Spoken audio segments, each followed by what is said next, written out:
Mr. Eagle, thank you very much for waking up to talk to us.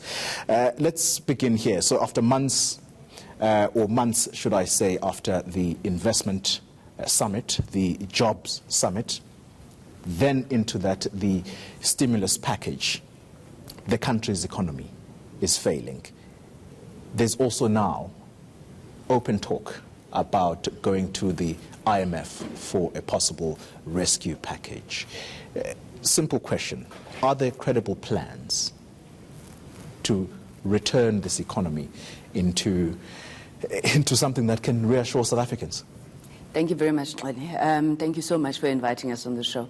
I think perhaps let me start off by dispelling any notion of an IMF bailout.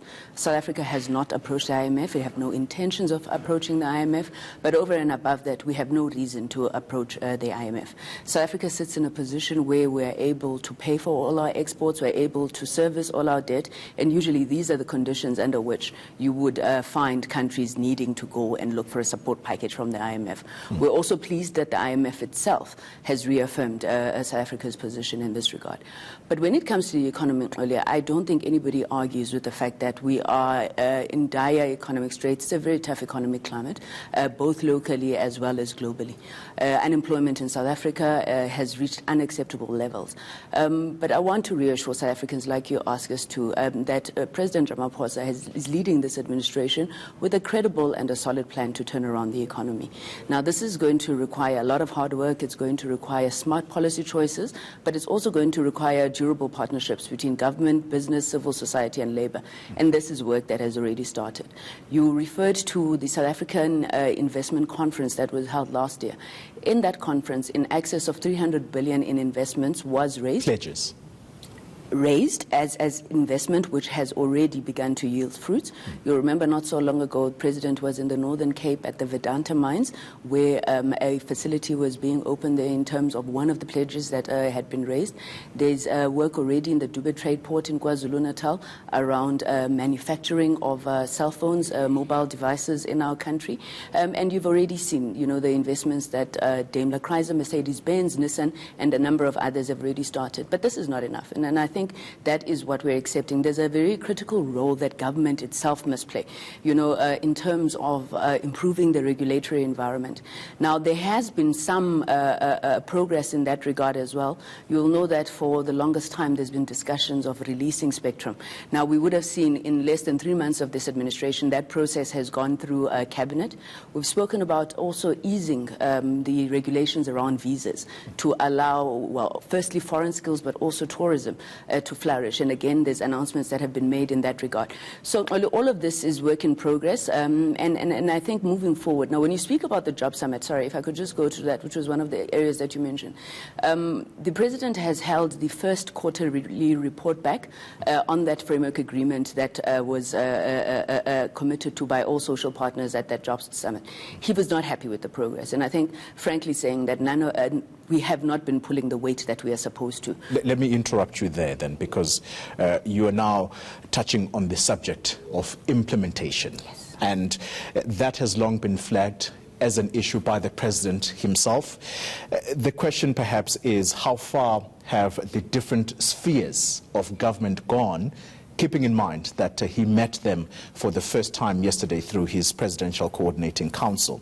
So how far has implementation gone, particularly if we look at the stimulus package that was announced around the very same time that we're in, but last year?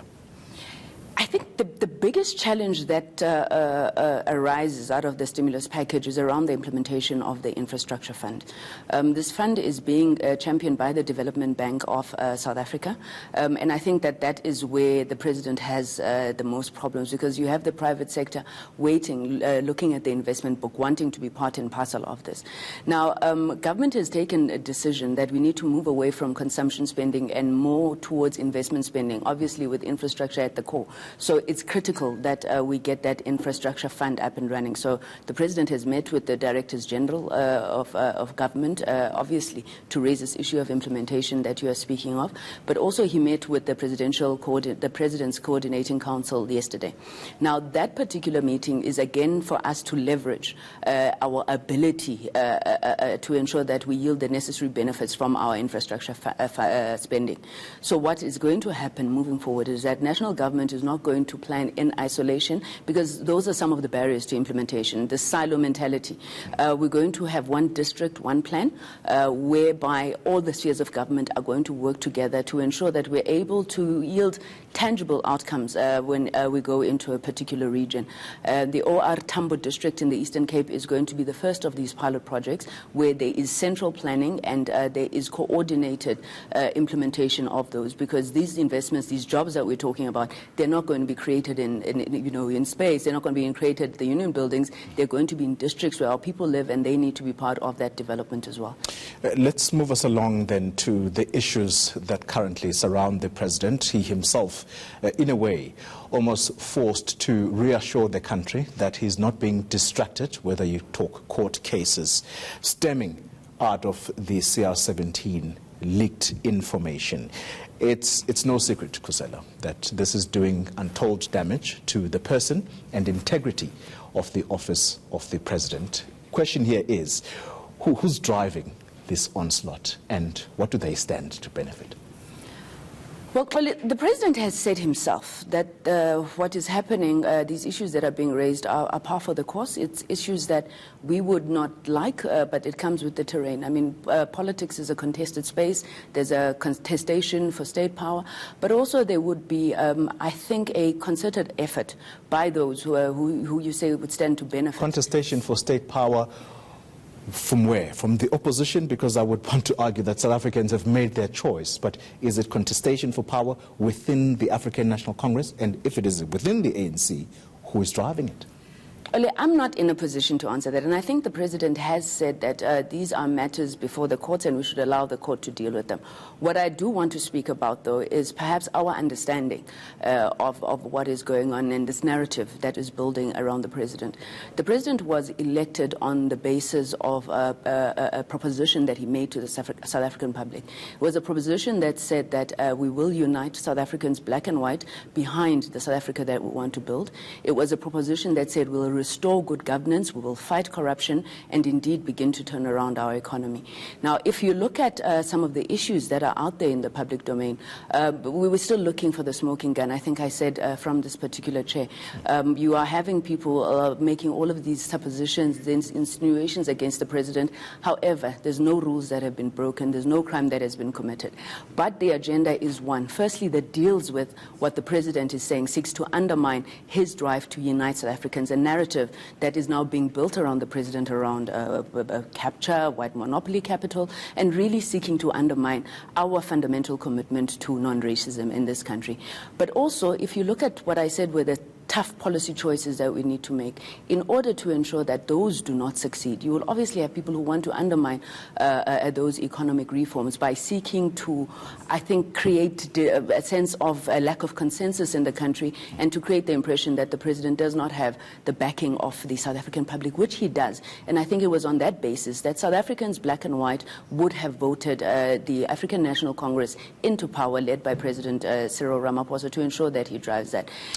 And then finally, on the economy, I do want to say that the President is not distracted. The South African people called upon him to do a particular job, and that is exactly what he's doing during this time. If he's not distracted, final question, and very briefly, please.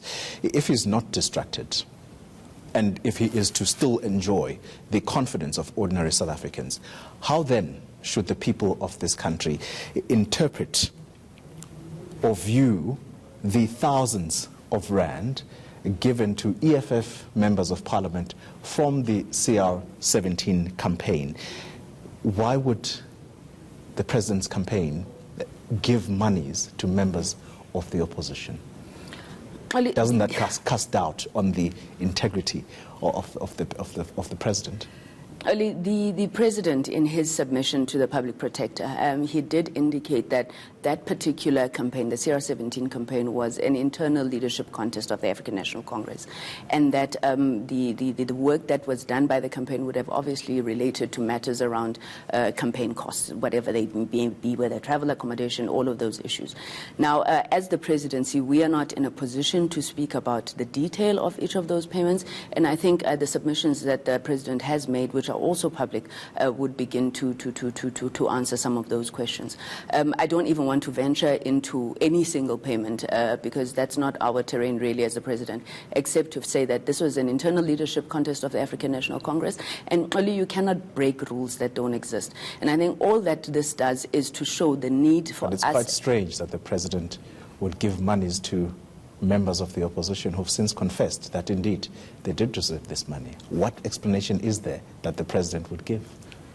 Oli, I'm not in a position to speak on the details of the payments in those accounts. And as I'm saying that, I think that the focus that we now need to take is how to strengthen our very underdeveloped electoral funding laws. Because I think that's where the problem is. South Africans demand, they want a lot more transparency in this regard. However, those rules do not exist at this particular time, and the President has broken none of them. So moving forward, we hope that this is a discussion that South Africans are going to take and ensure that indeed we move away from this situation where, there seems to have been this creation of a very unfortunate narrative on campaign funding, which is done throughout the world and which in this case was done within the legal prescripts of our country and within what the President believed are the values of the African National Congress moving forward. Kusela Tego, thank you very much for making the time to talk to us. She is the spokesperson for the President Cyril Ramaphosa.